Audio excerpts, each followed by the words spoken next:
വണക്കം, പൊളിമിക്സ് ആണ്. ഏവർക്കും സ്വാഗതം.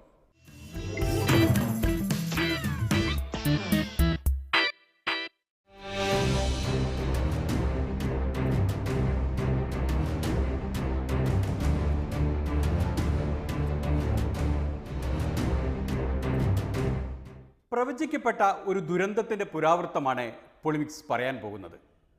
വെറും പ്രവചനമല്ല, ദീർഘദൃഷ്ടി എന്നാൽ എന്താണ് എന്നതിൻ്റെ നിദർശനം, അഥവാ ഒരു ഒന്നൊന്നര പ്രവചനം.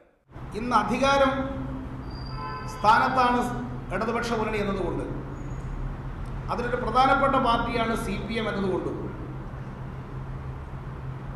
വന്നുചേരാനിടയുള്ള ചില പ്രശ്നങ്ങളിൽ ചില കരുതലുണ്ടാവണം. LDF അഥവാ CPM അധികാരത്തിലിരിക്കുമ്പോൾ ഉണ്ടാകാനിടയുള്ള പ്രധാന പ്രശ്നം സംഘർഷമാണെന്നും ആ പ്രവചനത്തിലുണ്ടായിരുന്നേ. കേരളം ഒരുവിധ സംഘർഷവും ഉണ്ടാകാൻ പാടില്ല. ഇടതുപക്ഷം അധികാരത്തിൽ വന്ന ഈ കേരളം സംഘർഷങ്ങൾ ഉണ്ടാകുന്നു, അക്രമങ്ങൾ ഉണ്ടാകുന്നു എന്ന് സ്ഥാപിക്കാൻ കോൺഗ്രസും BJPയും ശ്രമിക്കുന്നുണ്ട്.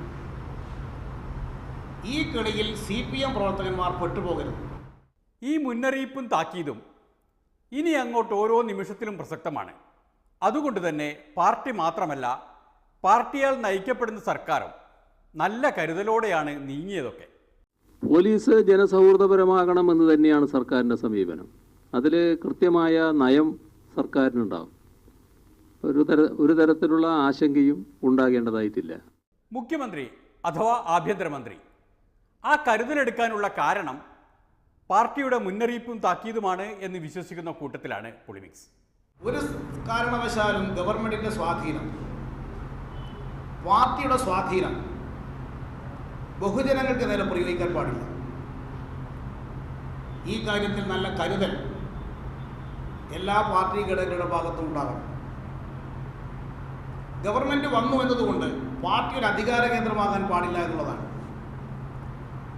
സംസ്ഥാന കമ്മിറ്റി ഇതുകൊണ്ട് ഉദ്ദേശിക്കുന്നത്. ഇത്രമേൽ കരുതലുള്ള ഒരു സെക്രട്ടറിയെ ഇതിനു മുമ്പ് കേരളത്തിലെ CPMന് കിട്ടിയിട്ടില്ല. കേരളത്തിൽ സംഘർഷമുണ്ടാക്കാൻ ഒരു ഭാഗത്ത് RSS ശ്രമിക്കുന്നുണ്ട്, വേറൊരു ഭാഗത്ത് UDF ശ്രമിക്കുന്നുണ്ട്. ഇവരും തുല്യ ദുഃഖിതരാണ്. AK ആന്റണി കഴിഞ്ഞ ദിവസം വന്ന് ഇവിടുന്ന് കോൺഗ്രസ്സുകാർക്ക് കൊടുത്ത ആഹ്വാനം എല്ലാവരും ജയിലിൽ പോകാൻ തയ്യാറാവണമെന്നാണ്. എന്തിനാണ് കോൺഗ്രസ്സുകാർ ഇപ്പോൾ ജയിലിൽ പോകേണ്ടുന്ന കാര്യം? ജയിലിൽ പോകേണ്ട കാര്യങ്ങൾ കോൺഗ്രസ്സുകാർക്ക് അനവധിയുണ്ടെന്നാണ് ആ പാർട്ടിയുടെ നേതാവ് അഥവാ KPCC പ്രസിഡന്റ് എണ്ണി പറഞ്ഞിട്ടുള്ളത്. നിയമസഭാ തെരഞ്ഞെടുപ്പിന് ശേഷം സംസ്ഥാനത്ത് കോൺഗ്രസിൻ്റെയും UDFിൻ്റെയും പ്രവർത്തകർക്ക് നേരെ, ഓഫീസുകൾക്ക് നേരെ, പ്രധാനമായും CPMൻ്റെ ഭാഗത്തു നിന്ന്, CPM പ്രവർത്തകരുടെ ഭാഗത്തു നിന്ന് നിരന്തരമായ അക്രമം ഉയർന്നു വന്നിരിക്കുകയാണ്.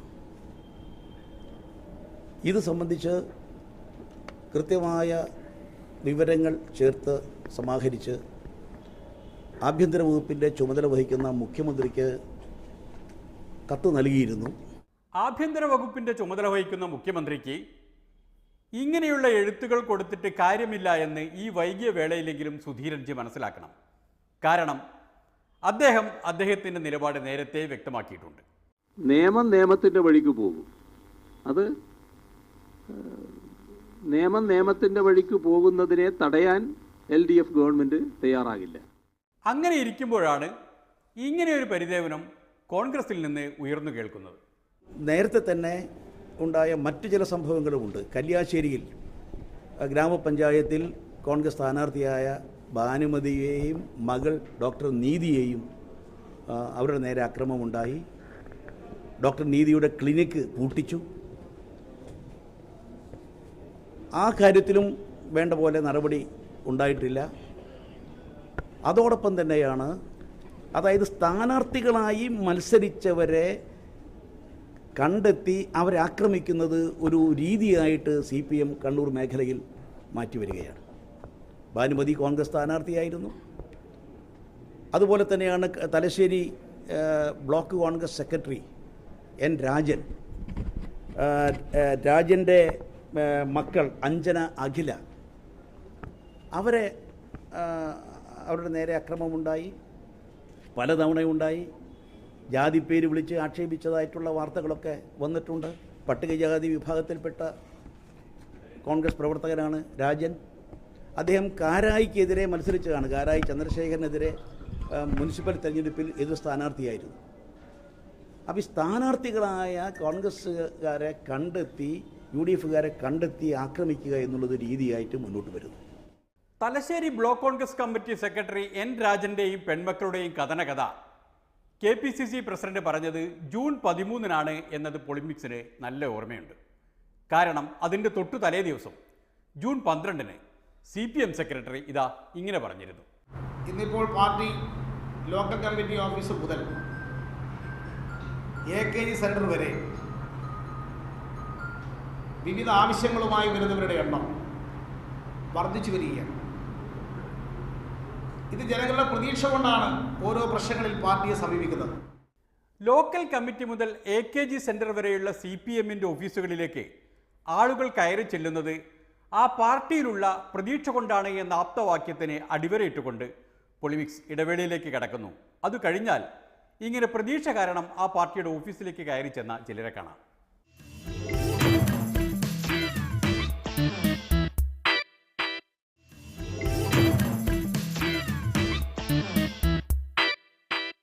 ഇതാ ഇവരാണ് സുധീരൻ പറഞ്ഞ N രാജനും പെൺമക്കളും.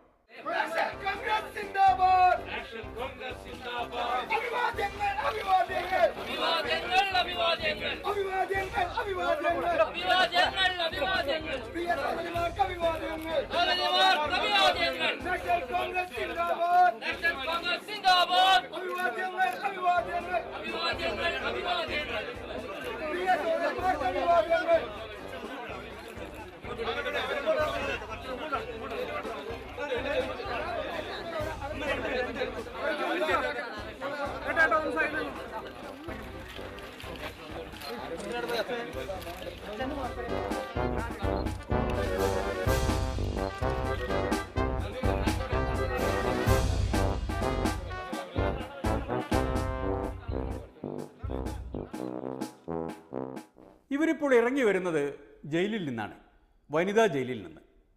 ഇവരെ അറസ്റ്റ് ചെയ്ത് റിമാൻഡിൽ വെച്ചത് ജൂൺ 17. ഒരു ദിവസം ജയിലിൽ അടച്ച ശേഷം 18 ജാമ്യം കൊടുത്ത് വിട്ടയച്ചു. അപ്പോൾ കോൺഗ്രസുകാർ ഏറ്റെടുത്തു കൊണ്ടുവരികയാണ്. സന്തോഷം. അല്ല, ഈ 24 മണിക്കൂർ നിങ്ങളെ ജയിലിൽ അടക്കുകയാണ് ചെയ്തത്. ജാമ്യമില്ലാത്ത വകുപ്പ് പ്രകാരമാണ്. എന്ത് തെറ്റിന്റെ പേരിൽ ഇവർ ജാമ്യമില്ലാത്ത വകുപ്പിൽ അടിച്ചെന്ന് അറിയില്ല. നമ്മൾ അതിൻ്റെ മുകളിൽ കയറി എന്നുള്ള ശരിയാ, പക്ഷെ അടിച്ചിട്ടൊന്നുമില്ല. അച്ഛൻ എത്രയും വൃത്തികേടായിട്ട് പറയുന്ന നേരം തിരിച്ച് പ്രതികരിച്ചെന്നല്ലോ, പക്ഷെ അടിച്ചിട്ടൊന്നുമില്ല. അവർ പറയുന്ന അടിച്ചിട്ടാന്ന്. അവര് മൊഴിയെടുക്കണമെന്ന് പറഞ്ഞിട്ട് പോയതാ, പക്ഷെ ഇവരിങ്ങനെ ചെയ്യുന്നു വിചാരിച്ചിട്ടില്ല. നമ്മൾ അവിടെ എത്തിയാലും തന്നെ പിന്നെ അച്ഛൻ ഇങ്ങനെ പറഞ്ഞ് അറസ്റ്റ് ഉണ്ടാവുമെന്ന് പറയുന്ന കേട്ടിനിന്ന്. അപ്പൊ തന്നെ അവർ അവിടെ നിന്ന് വിളിച്ചിട്ട് അകത്ത് നിങ്ങൾ പുറത്ത് വെക്കണ്ട, അകത്ത് കയറിയിരിക്കുന്നു പറഞ്ഞിട്ട് അകത്ത് കയറി ഇരുത്തി. അപ്പൊ അതില് മോശമായിട്ട് പുറത്തിറങ്ങിയാലോ നമ്മള് പുറത്തിറങ്ങുന്ന അന്നേരം ക്രിമിനൽസിനോട് പെരുമാറുന്ന പോലെ നമ്മളോട് പെരുമാറുക വെച്ചാൽ ഇവരോട് ആരാ പുറത്തിറങ്ങി നിൽക്കാൻ പറഞ്ഞത്, അങ്ങനെ ഇങ്ങനെ മറ്റേ ഇവരെ അങ്ങോട്ട് അകത്ത് കയറ്റി. അന്നേരം നമുക്ക് മനസ്സിലായിട്ടില്ല ഇവരെ അറസ്റ്റ് ചെയ്യേണ്ടിയിട്ടാണെന്നൊന്നും മനസ്സിലായിട്ടില്ല. ഇവരെന്ത് തെറ്റിയിട്ട് ഇവരെ അറസ്റ്റ് ചെയ്ത് എൻ്റെ ചെറിയ മോളെയും കൊണ്ട് ഞാൻ ഇതിൻ്റെ ഉള്ളിൽ കടന്നത് എന്ത് തെറ്റിയിട്ടാണെന്ന് അറിയില്ല. സത്യത്തിൽ ഇവരെ നിങ്ങൾ അവിടെ സംഭവിച്ചത് അവർ മർദ്ദിച്ചിട്ടുണ്ടോ ശരിക്കും? നമ്മളെ ചോദിക്കാൻ പോയതുകൊണ്ട് ഓർ കസേര എടുത്ത് അടിക്കുക ചെയ്തേ, എന്നെ ഇങ്ങോട്ട് അടിക്കുക ചെയ്തേ. പിന്നെ ഓൻ ഇരുന്ന കസേര എടുത്തിട്ട് എന്നെ അടിക്കുക ചെയ്തേ. എന്നിട്ട് അവിടെ നിന്ന് തന്നെ ഓൻ പറയുകയും ചെയ്തു പാർട്ടി ഓഫീസിൽ കയറി അടിക്കാൻ നോക്കിയെന്ന് വെച്ച്. മാരകായുധമായിട്ട് അതിൻ്റെ ഉള്ളിൽ കയറി കഴിഞ്ഞാൽ നമ്മൾ ജീവനോടെ തിരിച്ചു വരുമോ? അത് അവരുടെ ഏരിയ, നമ്മൾ എത്ര വർഷമായി അവിടെ നിൽക്കുന്നത്. ഇത്രയും വീടിനെ ആക്രമിക്കാനായിട്ട് ഇതുവരെ ആരും വന്നിട്ടില്ല. അവരെന്താ നിങ്ങളെ ജാതിപ്പേര് വിളിച്ച് അധിക്ഷേപിച്ചു എന്ന് പറയുന്നത്? ജാതിപ്പേരെന്ന് വെച്ചാൽ ഇതുപോലത്തെ ജാതികളിൽ ഇവിടുന്ന് അടിച്ചോടിക്കണം എന്നാണ് പറയുന്നത്. അപ്പം ഞമ്മക്കൊന്നും ജീവിക്കണ്ടെന്ന്. അപ്പം മാർക്സിസ്റ്റുമാർക്ക് മാത്രം ഇവിടെ ജീവിച്ചാൽ മതി എന്നാണ് അവർ പറയുന്നത്. ഇപ്പോൾ അച്ഛൻ കോൺഗ്രസ് ആയതുകൊണ്ടാണ് കുറേ വർഷമായിട്ട് അവർ ഇങ്ങനെ ദ്രോഹിക്കുന്നത്. ഇപ്പോൾ അവിടെ നിന്ന് ഒരുപാട് ആൾക്കാർ ഇതുപോലെ അടിച്ചിട്ട് ഓരോ അതുപോലെ പാർട്ടി മാറിയിന്. പക്ഷേ നമ്മളതുപോലെ പാർട്ടി മാറണമെന്നാണ് അവർ പറയുന്നത്. ആ കുട്ടികളുടെ അച്ഛൻ C രാജൻ കാരായി ചന്ദ്രശേഖരനെതിരെ മുനിസിപ്പാലിറ്റിയിൽ തലശ്ശേരി മുനിസിപ്പാലിറ്റിയിൽ മത്സരിച്ചു എന്നുള്ള ഏക കുറ്റമാണ് ചെയ്തത്. കാരായി ചന്ദ്രശേഖരൻ എതിരില്ലാതെ തിരഞ്ഞെടുക്കപ്പെടണമെന്ന് ആഗ്രഹിച്ചു CPM. കോൺഗ്രസ് സ്ഥാനാർത്ഥിയായി C. രാജൻ മത്സരിച്ചത് അവർക്ക് ഇഷ്ടപ്പെട്ടിട്ടില്ല. അതിൻ്റെ പേരിൽ ആ കുടുംബത്തിന് നേരെ നിരന്തരമായ അക്രമങ്ങൾ ഉണ്ടാകുന്നു, പീഡനങ്ങൾ ഉണ്ടാകുന്നു. ആ കുട്ടികൾ കടയിലേക്ക് പോകുമ്പോഴും യാത്ര ചെയ്യുമ്പോഴും എല്ലാം അവരെ അപമാനിക്കുന്നു, അവരെ അസഭ്യം പറയുന്നു. ആ കാര്യം ചോദിക്കാൻ വേണ്ടി പാർട്ടി ഓഫീസിൽ ചെന്നതാണ്. തിരിച്ച് വീട്ടിലേക്ക് പോയപ്പോൾ ആ വീട്ടിൽ ചെന്നും അവരെ പാർട്ടി ഓഫീസിൽ വെച്ച് അവരെ മർദ്ദിച്ചു.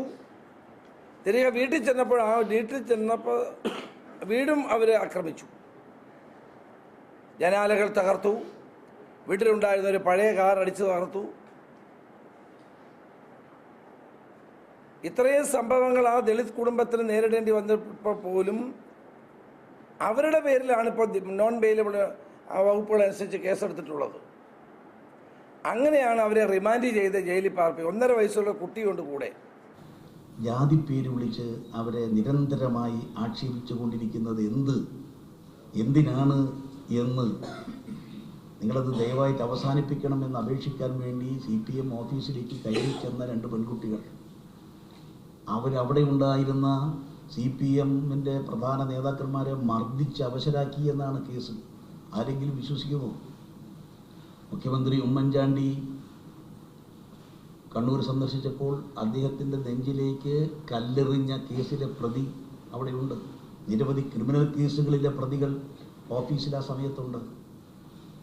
അവരെയൊക്കെ അടിച്ച് 2 സഹോദരിമാർ അവശരാക്കി എന്ന് പറയുമ്പോൾ ഈ കൽപ്പിത കഥ, ഈ കള്ളക്കഥ ആരെങ്കിലും വിശ്വസിക്കുമോ? ഒരാൾ പോലും വിശ്വസിക്കില്ല. പോലീസ് മൊയ്യെടുക്കാന്ന് പറഞ്ഞ് നമ്മളെ വിളിച്ചു വരുന്നത്. നേരത്തെ നമ്മൾ കൊടുത്ത കേസ് ഇട്ടല്ലോ, നമ്മൾ പ്രതികളെ അറസ്റ്റ് ചെയ്യാനുണ്ട്. 3 പ്രതികളെ അറസ്റ്റ് ചെയ്തിൽ 3 പ്രതികളെ അറസ്റ്റ് ചെയ്യാനുണ്ട്. ആ പ്രതികളെ ഇതുപോലെ അറസ്റ്റ് ചെയ്യാൻ കഴിഞ്ഞില്ല പോലീസിന്. നമ്മളോട് പറയുക, ഈ നേരത്തെ നമ്മളെ വീട് ആക്രമിച്ചത്, നമ്മളെ കാർ ആക്രമിച്ച കേസിൽ മൊയ്യെടുക്കാന്നാണ് നമ്മളെ വിളിച്ചു വരുത്തിയത്.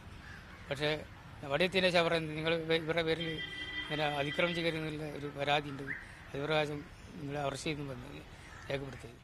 ഇതെല്ലാം കേരളത്തിൽ നടക്കുമ്പോൾ മുഖ്യമന്ത്രി അഥവാ ആഭ്യന്തര വകുപ്പിൻ്റെ ചുമതലയുള്ള മുഖ്യമന്ത്രി ദില്ലിയിലായിരുന്നു. അവിടെ വെച്ച് അദ്ദേഹത്തിൻ്റെ മുന്നിലേക്ക് ഒരു ചോദ്യം വന്നു വീണു.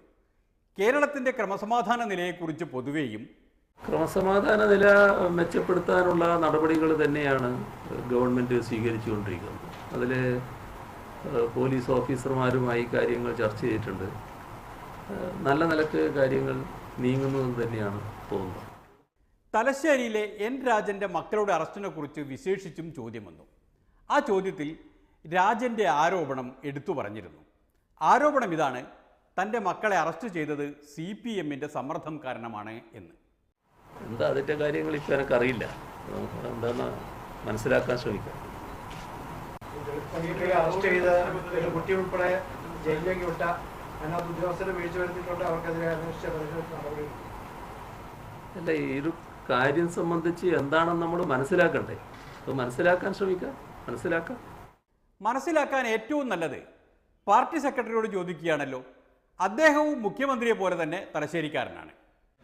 തലശ്ശേരിയിൽ കുട്ടിമാക്കൂർ എന്ന് പറയുന്ന സ്ഥലത്ത് കുറച്ച് ദിവസങ്ങൾക്ക് മുമ്പ് CPM കോൺഗ്രസ് ഒരു സംഘർഷമുണ്ടായി. ഇവിടെ 2 സ്ത്രീകൾ, കോൺഗ്രസ് പ്രവർത്തകരായിട്ടുള്ള 2 സ്ത്രീകൾ പട്ടിക കർഷകരുമായി CPMന്റെ ഓഫീസിൽ കടന്നു ചെന്നു ഒരു CPM പ്രവർത്തകനെ മർദ്ദിച്ചു.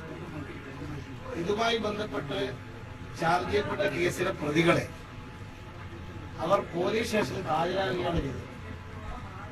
ഹാജരാകുന്ന സന്ദർഭത്തിൽ അവരുടെ കൂടെ ഒരു കുട്ടിയും ഉണ്ടായി. ഇവരെ പോലീസിന് ജാമ്യം കൊടുക്കാൻ പറ്റുന്ന വകുപ്പാകാത്തതുകൊണ്ട് പോലീസ് കോടതിയിൽ ഹാജരാക്കി. കോടതിയാണ് ഇവരെ റിമാൻഡ് ചെയ്തത്. ഇത് പോലീസ് അവരെ അറസ്റ്റ് ചെയ്യുകയല്ല ചെയ്തത്. പോലീസ് സ്റ്റേഷനിൽ അവർ ഹാജരായപ്പോൾ പോലീസ് അവരെ കോടതിയിൽ ഹാജരാക്കി. കോടതി റിമാൻഡ് ചെയ്തു. ജാമ്യം എടുക്കാൻ വേണ്ടി കോൺഗ്രസുകാർ പോയില്ല. ഇന്നലെ തന്നെ ജാമ്യം കോടതി കൊടുക്കാൻ തയ്യാറായിട്ടും ഒരു കോൺഗ്രസുകാരന് പോലും ജാമ്യം കൊടുക്കാതെ ഇതൊരു CPM വിരുദ്ധ പ്രചാരബലത്തിന് വേണ്ടി മാറ്റാൻ വേണ്ടിയിട്ടാണ് ഇങ്ങനൊരു സംഭവം നടത്തിയത്. പ്രശ്നത്തിൻ്റെ മറുവശം കൂടി മനസ്സിലായ സ്ഥിതിക്ക് പൊളിമിക്സ് ഒരു ഇടവേളയിലേക്ക് കടക്കുകയാണ്. കാത്തിരിക്കണം, കഥ മുറുകുകയാണ്.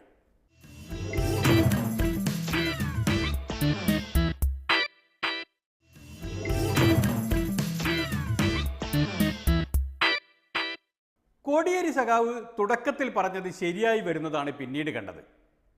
കോൺഗ്രസ്സുകാർ കുഴിച്ച കുഴിയിൽ കുട്ടിമാക്കൂലിയിലെ നിഷ്കളങ്കരായ CPMകാർ വീണുപോയി. അത് കോൺഗ്രസ്സുകാർ ഒരവസരമാക്കുകയും ചെയ്തു. അപ്പോൾ പോലീസിൻ്റെ ഭാഗത്തു നിന്ന് വലിയ ഗുരുതരമായ ആ ഒരു കുറ്റമുണ്ടായിരിക്കുകയാണ്. ഇന്ന് മുഖ്യമന്ത്രിയോട് ഡൽഹിയിൽ വെച്ച് പത്രക്കാർ ചോദിച്ചപ്പോൾ പറഞ്ഞു അദ്ദേഹം ഈ കേസ് അറിഞ്ഞിട്ടേ ഇല്ലെന്നാണ്. ആഭ്യന്തരമന്ത്രിയായിരുന്ന ഒരാളാണ് ഞാനും. സംസ്ഥാനത്ത് ഏത് സംഭവം ഉണ്ടായാലും SPMR സ്റ്റേറ്റ് പോലീസ് മോണിറ്ററിംഗ് റൂമിൽ നിന്ന് അന്നേരം ആഭ്യന്തരമന്ത്രിക്ക് വിവരങ്ങൾ കൊടുക്കാറുണ്ട് കേരളത്തിൽ നടക്കുന്ന ഓരോ സംഭവത്തെ പറ്റിയും. പിണറായി വിജയന് ആ വിവരങ്ങൾ കിട്ടിയില്ലെങ്കിൽ ആഭ്യന്തര വകുപ്പ് കൈകാര്യം ചെയ്യുന്നതിലുള്ള അദ്ദേഹത്തിൻ്റെ അവധാനതയില്ലായ്മയാണ് അത് ചൂണ്ടിക്കാണിക്കുന്നത്. ഇത്രയും ദളിത് വിഭാഗത്തിൽപ്പെട്ട ഒരു കുടുംബത്തിന് നിരന്തരമായി ഉണ്ടാകുന്ന ഭീഷണിയും അതോ അക്രമങ്ങളും നേരിടുന്ന കാര്യത്തിൽ പോലീസ് കാണിക്കുന്ന അനാസ്ഥ മുഖ്യമന്ത്രി അറിഞ്ഞില്ല എന്ന് പറയുന്നത് വളരെ ദൗർഭാഗ്യകരമായ ഒരു കാര്യമാണ്. അറിഞ്ഞില്ല എന്ന് പറഞ്ഞത് ഞാൻ വിടുന്നു, അറിഞ്ഞില്ലായിരിക്കാം, സംശയത്തിന്റെ അനുഭവം. പക്ഷേ അദ്ദേഹം ആ പ്രസ് കോൺഫറൻസ് കഴിഞ്ഞാൽ ആദ്യം ചെയ്യേണ്ടത് ഇവിടുത്തെ DGPയെ വിളിച്ച് എന്നോട് ഇങ്ങനെ മാധ്യമപ്രവർത്തകർ ചോദിച്ചിരിക്കുന്നു, എന്താ സംഭവം, എന്തെങ്കിലും വീഴ്ച വന്നിട്ടുണ്ടോ? പാവം DGP. ദില്ലിയിലുള്ള മുഖ്യമന്ത്രിയേക്കാൾ കഷ്ടമാണ് അദ്ദേഹത്തിൻ്റെ അവസ്ഥ. ആരോ SMS അയച്ചിട്ടാണ് അദ്ദേഹം വിവരം അറിഞ്ഞത് തന്നെ. ഇന്ന് രാവിലെ എനിക്ക് ഒരു SMS ഒരാളയച്ചു. ഞാൻ ADG നോർത്ത് സോണോട് ഇപ്പോൾ പറഞ്ഞിട്ടുണ്ടോ, അദ്ദേഹം വിവരം കളക്ട് ചെയ്തിട്ട് എന്നെ അറിയിക്കും. ഇവരെക്കാളൊക്കെ ഏറെ, ആഭ്യന്തരമന്ത്രിയേക്കാളും DGPയേക്കാളും എല്ലാം ഏറെ കാര്യങ്ങൾ കൃത്യമായി അറിയുന്നത് സ്ഥലം MLAക്കാണല്ലോ. AN ഷംസീറാണ് Thalassery MLA. ഇവിടെ വീട്ടിൽ കയറി അക്രമം നടത്തി പരിക്കേൽപ്പിച്ചാൽ ദളിതുകളാണ് എന്നുള്ളത് കൊണ്ട് റിമാൻഡ് ചെയ്യാൻ പാടില്ല എന്നുള്ള നിയമത്തിൽ വല്ല അളവുണ്ടോ എന്ന് എനിക്കറിയില്ല. കാരണം all are equal in the eyes of law എന്നാണ് ഞാൻ നിയമത്തിൽ പഠിച്ചത്. അങ്ങനെയെങ്കിൽ ദളിതുകളെ കൊണ്ട് അക്രമം നടത്തിച്ചാൽ പോരെ? ഏതെങ്കിലും SC ST വിഭാഗത്തിൽപ്പെട്ട ആളുകളെ വിലക്കെടുത്ത് ആളെ കൊല്ലിച്ചാൽ പോരെ? അങ്ങനെയെങ്കിൽ ആക്രമണം നടത്തിയാൽ പോരെ? അതിനിടെ കഥയാകെ മാറി. പെൺകുട്ടികളിൽ ഒരാൾ, അഞ്ജന എന്ന കുട്ടി, ആത്മഹത്യക്ക് ശ്രമിച്ചു.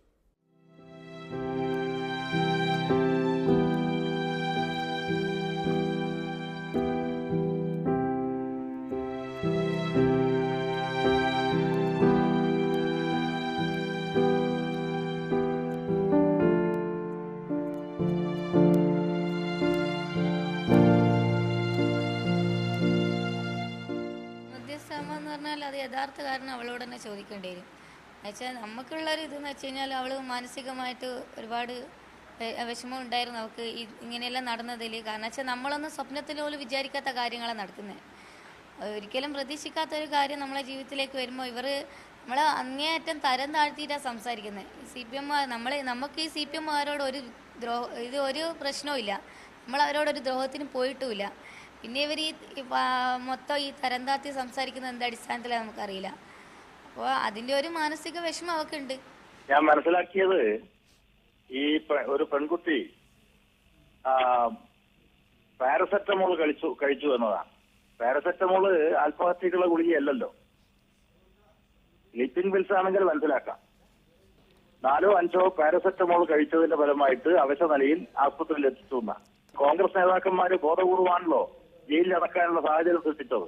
അതിൽ വിഷമത്തോടു കൂടി ചിലപ്പോൾ പനി വന്നിട്ടുണ്ടാവും. അവളെന്ന് വെച്ച് കഴിഞ്ഞാൽ ചെറുപ്പം മുതലേ അവൾക്ക് പെട്ടെന്ന് സങ്കടം വരുന്ന ഒരു കുട്ടിയാണ്. അപ്പോൾ പെട്ടെന്ന് തന്നെ ഡെസ്പാവുകയും ചെയ്യും. അതിന് ആ ഒരു മനോഭാവം ഉണ്ട്. അപ്പോൾ ഇതെന്ന് വെച്ചാൽ അവൾ വളരെയധികം അവളെ വിഷമിച്ചൊരു കാര്യമാണ്. കാരണം പുറത്ത് 4 ആൾ അറിഞ്ഞു കഴിഞ്ഞാൽ കല്യാണം കഴിക്കാത്തൊരു കുട്ടിയാണ്. 4 ആൾ അറിഞ്ഞു കഴിഞ്ഞാൽ ജീവിതം ഇനി മുന്നോട്ടില്ല. അപ്പോൾ എന്ന് വെച്ച് കഴിഞ്ഞാൽ അങ്ങനെ ചിന്തിച്ചാൽ തെറ്റില്ലല്ലോ. അപ്പം നമ്മളെല്ലാം ഇപ്പോൾ ഈ അവസ്ഥയിലാണുള്ളത്. ഇവരിങ്ങനെ തന്നെ അവർ മുന്നോട്ടുള്ള പോക്കെങ്കിൽ നമ്മളെല്ലാവരും ആത്മഹത്യ ചെയ്യാൻ തയ്യാറാവും. ബാലിശമായിട്ട് അങ്ങനെയല്ല. വിദ്യാഭ്യാസമുള്ള പെൺകുട്ടിയാണ് അവൾ. അത് ആരെങ്കിലും ഒരു പരാമർശം നടത്തിയാൽ ഉടനെ ആത്മഹത്യക്ക് പെൺകുട്ടികൾ ശ്രമിക്കുക എന്നുള്ളത് അതൊരിക്കലും ചെയ്യരുത്. അത് അവൾക്ക് നിയമപരമായിട്ട് സമീപിക്കാൻ സാധിക്കും. എന്തൊക്കെ സാധ്യതകളുണ്ട് സമൂഹത്തിൽ. വിദ്യാഭ്യാസമുള്ള പെൺകുട്ടികളൊന്നും ആരെങ്കിലും പറയുന്നത് കേട്ട് ഉടനെ ആത്മഹത്യ ചെയ്യാൻ പുറപ്പെടുന്ന ദൗർബല്യത്തിലേക്ക് പോകരുത് എന്നാണ് എനിക്ക് പറയാനുള്ളത്. അതോടുകൂടി ഇവരുടെ പ്രശ്നം അവിടെ അവസാനിക്കുമെങ്കിൽ തീരട്ടെ. നമ്മളൊരു കുടുംബമാണ്, ഇവർക്ക് ഇത്രയും പ്രശ്നം എന്നല്ലേ ഇവർ പറയുന്നത്. ഈ ദിവ്യ എന്ന് പറയുന്ന വ്യക്തി പറഞ്ഞിരിക്കുന്നത് ആ പ്രദേശവാസികൾക്ക് നമ്മൾ ശല്യമാണ്. അപ്പോൾ അവർ ആ ശല്യം തീർക്കണ്ടെങ്കിൽ നമ്മൾ എന്താ ചെയ്യേണ്ടതെന്ന് കൂടി അവർ ആ വ്യക്തി പറയണം. ദിവ്യ എന്ന് പറയുന്ന വ്യക്തി DYFIയുടെ സംസ്ഥാന നേതാവാണ്. അവരും ഷംസീറും അങ്ങനെ അനവധി CPM പ്രവർത്തകരും വീണ്ടും വീണ്ടും അപഹസിച്ചു എന്നതാണ് അജ്ഞനയുടെ ദുഃഖം. അവർ മാനസികമായിട്ട് അത് വളർത്തി, ബാക്കി എല്ലാവരും സപ്പോർട്ട് ചെയ്യുമ്പോൾ അവർ വല്ലാത്തൊരു, നമ്മൾ ചെയ്ത തെറ്റിന് ജയിലിൽ പോയിട്ടുണ്ടെങ്കിൽ അത് കുഴപ്പമില്ല, പക്ഷെ എന്നാലും ബാക്കിയുള്ളവരെ സപ്പോർട്ട് കൊണ്ട് അത് എന്നതാ, എന്നിട്ടും മാനസികമായി തകർക്കുന്ന ഒരു രീതിയിൽ അവർ പറഞ്ഞപ്പോൾ വല്ലാത്തൊരു വിഷമം തോന്നി. അതുകൊണ്ട് ചെയ്തു. സംഭവത്തെ ഈ ഒരു പതനത്തിലേക്ക് എത്തിച്ചതിൽ CPMന്റെ സൈബർ പോരാളികൾക്ക് നല്ലൊരു പങ്കുണ്ട്. തെരഞ്ഞെടുപ്പ് കാലത്ത് അവരൊരു വിജയമായിരുന്നു എന്നതിനാൽ അവരിനിയും സാമൂഹ്യ മാധ്യമത്തിൽ ശക്തമായി ഇടപെടണമെന്ന് പാർട്ടി അവരോട് പറഞ്ഞിട്ടുമുണ്ട്. സോഷ്യൽ മീഡിയ രംഗത്ത് നടത്തിയ ഇടപെടൽ, ഈ ഇടപെടൽ ശക്തിപ്പെടുത്തുകയും ഇലക്ഷൻ പ്രചരണത്തിന് വേണ്ടി മാത്രമല്ല പാർട്ടിയുടെ ആശയങ്ങൾ പ്രചരിപ്പിക്കുന്നതിൽ ഈ സംവിധാനത്തിൽ ഇടപെട്ട ലക്ഷക്കണക്കായ പാർട്ടി അനുഭാവികൾ തുടർന്ന് ഇടപെടണം എന്നാണ് പാർട്ടി അത്തരം ആളുകളോടൊക്കെ അഭ്യർത്ഥിക്കുന്നത്. കാര്യങ്ങൾ ഇത്രത്തോളമായപ്പോൾ ചോദ്യങ്ങൾ വീണ്ടും കറങ്ങിത്തിരിഞ്ഞ് മുഖ്യമന്ത്രിയുടെ തിരുമുമ്പിലെത്തി. ഒരു സംഭവം, അതിൽ പോലീസ് കേസെടുത്തു, കേസും കൗണ്ടർ കേസും ഉണ്ട്. അതിലെന്താ പ്രതികരിക്കാനുള്ളത്? കുട്ടി ഉൾപ്പെടെ ജയിലില്ല എന്നുള്ളത് ഒരു മാനുഷിക. കുട്ടി ആദ്യമായിട്ട് ജയിലിൽ പോവുകയാണ്. നിങ്ങളെന്താണ് കുട്ടി ആദ്യമായിട്ട് ജയിലിൽ പോകുന്ന പോലെ പറയുന്നത്? എത്ര ആദിവാസി കുട്ടികളെയായിരുന്നു ജയിലിൽ അടച്ചിരുന്നത് ഈ കേരളത്തിൽ? അമ്മയുടെ കൂടെ കുട്ടിയെ അമ്മ കൊണ്ടുപോയതല്ലേ? കുട്ടീനെ ആരെങ്കിലും ജയിലിൽ അടച്ചതാണോ? അതിലൊന്നും ഞാൻ പ്രതികരിക്കേണ്ടതല്ല.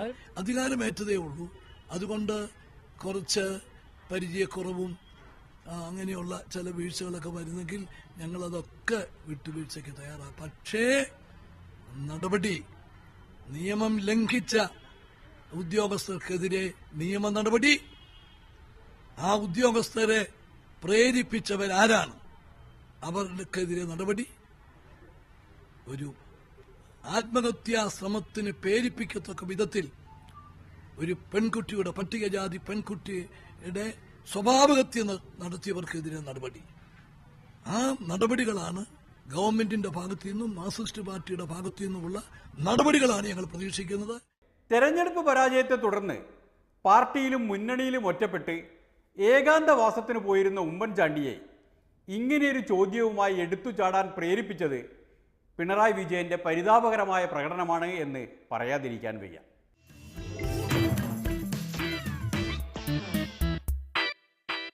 ഈ കേസിൽ ഇനി തുടരുന്നതിൽ അർത്ഥമില്ല. അതിനാൽ ഇന്നത്തെ പൊളിമിക്സ് ഇവിടെ അവസാനിക്കുന്നു. ഇനി കാണും വരെ നന്ദി, നമസ്കാരം.